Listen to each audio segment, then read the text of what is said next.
వాహన కాలుష్య కట్టడికి తెలంగాణ ప్రభుత్వం చర్యలు చేపట్టింది. అందులో భాగంగా ఈవీ పాలసీని రూపొందించింది. డిసెంబర్ 2026 వరకు ఈవీ పాలసీ అమల్లో ఉంటుంది. మోర్ డీటెయిల్స్ మా ప్రతినిధి హేమ అందిస్తారు.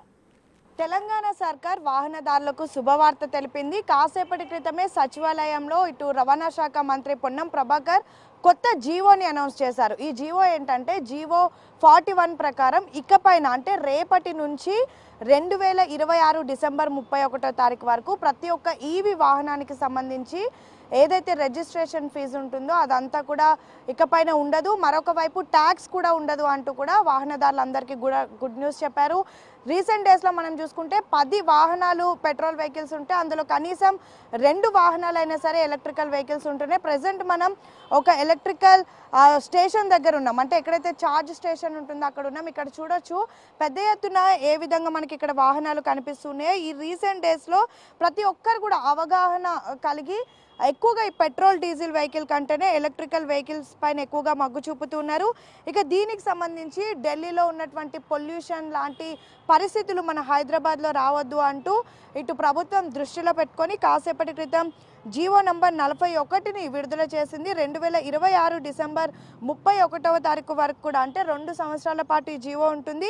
ఇక ఈ జీవో రేపటి నుంచి కూడా అమలు కానుంది. ముఖ్యంగా ఏవైతే ఎలక్ట్రికల్ వెహికల్స్ 4 వీలర్స్ కానివ్వండి, 2 వీలర్స్, అదేవిధంగా ఎలక్ట్రికల్ కమర్షియల్ వెహికల్స్తో పాటు గూడ్స్ వెహికల్స్ కూడా ఈ ట్యాక్స్లు అనేవి మినహాయింపుగా ఉంటాయి. ముఖ్యంగా ఎవరైనా ఎలక్ట్రికల్ బస్సులు కొన్నట్లయితే కార్లు, ఆర్టీసీ బస్సులు, అదేవిధంగా ఏజెన్సీకి సంబంధించినటువంటి బస్సులు ఏవైతే ఉంటాయో వాటికి 100% ఆఫ్ ట్యాక్స్ మినహాయింపు ఉంటుంది అంటూ కూడా ప్రభుత్వం నిర్ణయం తీసుకుంది. మరొక వైపు రీసెంట్ డేస్లో మనం చూసుకుంటే హైదరాబాద్లో కాలుష్యం అనేది ఎక్కువగా పెరుగుతుంది. మన హైదరాబాద్లో 83% కాలుష్యం ఉంటే పట్టణచేరులో మాత్రం ఏకంగా 72% కూడా కాలుష్యం ఉంది. సో దీన్ని దృష్టిలో పెట్టుకొని ప్రస్తుతం ప్రభుత్వం అయితే ఈ జీవోని తీసుకొచ్చింది.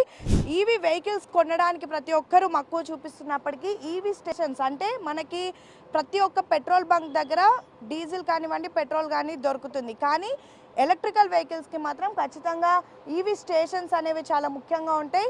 చాలామంది ఎలక్ట్రికల్ వెహికల్స్ కొనకపోవడానికి కారణం ఈ స్టేషన్స్ లేకపోవడం వల్లనే. గతంలో కూడా ఒకవైపు సెంట్రల్లో నుంచి కూడా అనేక జీవోలు వచ్చినప్పటికీ కూడా ఎలక్ట్రికల్ వెహికల్స్కి సంబంధించినటువంటి స్టేషన్స్ అంటే ఛార్జింగ్ పాయింట్స్ లేక చాలామంది కొనలేదు.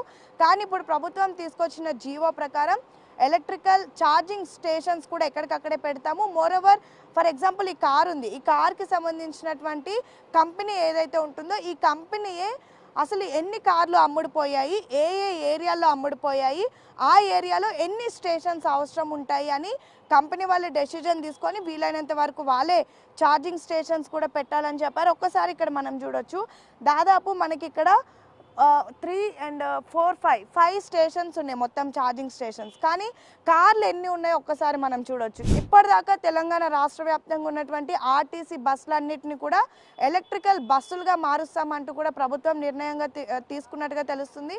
దీనికి కొంచెం సమయం పడుతుంది కానీ రేపటి నుంచి మాత్రం అమలు అయ్యేటటువంటి జీవో ద్వారా ఎక్కువ మంది వాహనాలు కొనుగోలు చేస్తారు. ముఖ్యంగా మన ఢిల్లీలో ఏ విధంగా అయితే ఎయిర్ పొల్యూషన్, సౌండ్ పొల్యూషన్ ఉంటుందో హైదరాబాద్లో కూడా అదే విధంగా ఉంటుంది.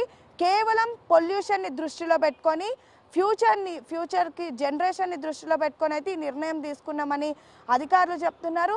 సో ఇప్పుడు వచ్చినటువంటి జీవోని బేస్ చేసుకొని చక్కగా మీరు ఎలక్ట్రికల్ వాహనాలు కొనుక్కోవచ్చు.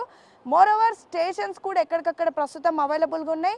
లేని దగ్గర కూడా కంపెనీస్కి సంబంధించినటువంటి వాళ్ళు, ప్రభుత్వానికి సంబంధించినటువంటి వాళ్ళు పెడతామంటున్నారు. కాబట్టి ఇకపైన ఎటువంటి డౌట్ లేకుండా అయితే మీరు చక్కగా ఎలక్ట్రికల్ వాహనాలు కొనుక్కోవచ్చు. ఇప్పుడు ప్రభుత్వం ఇచ్చినటువంటి ఈ జీవో ప్రకారం ఒక కార్ పైన ట్యాక్స్ అనేది లేకపోతే, రిజిస్ట్రేషన్ ఫీజు లేకపోతే దాదాపు 2 లక్షల వరకు కూడా సేవ్ చేసుకోవచ్చు అని అయితే వాహనాలకు సంబంధించినటువంటి ఓనర్స్ చెప్తున్నారు. సో ఇదంతా కూడా ప్రస్తుతం ఉన్నటువంటి వాహనదారులకు గుడ్ న్యూస్ ప్రభుత్వం చెప్పిందని చెప్పుకోవచ్చు.